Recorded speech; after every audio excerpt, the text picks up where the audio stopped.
Sure, of course. Robert, you said you want to start some sort of dialogue, and much has been made about race in this particular case. And you, your brother, your family, you have a unique opportunity in this country to address that. What would you like to see happen when it comes to the race, healing the divide, and do you plan to do anything about that? And will you ask your brother to do anything about that?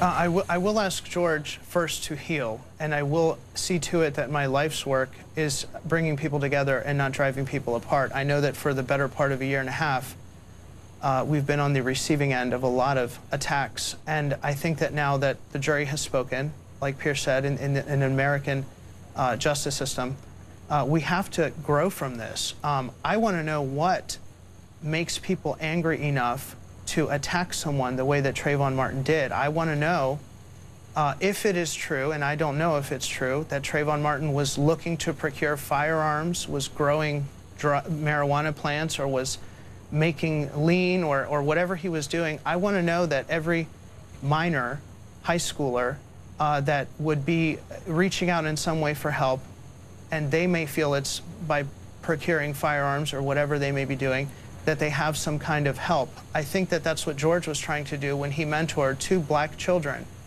Even when funding from the county was withdrawn, he and his wife continued to break that cycle of misfortune. These children's father is serving a life sentence in prison. I don't think a lot of people know that about George, and I think that the only way he saw to break that cycle was through service.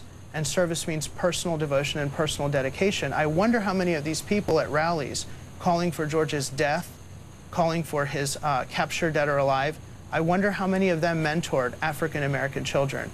I think that it's a time now that going forward that we should start to ask really tough questions about why it was so hard for us to conceive the likelihood that perhaps Trayvon Martin really did attack George this way, and ask tough questions about, are we not willing to accept that because of race? Now, we've been the product of a bicultural love story in our life, and we've wrapped our arms around every race since we were growing up, because the only people around us who were anything like us were black people.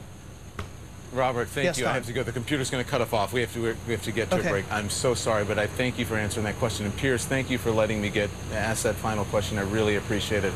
Our coverage is going to continue here in 60 seconds on CNN.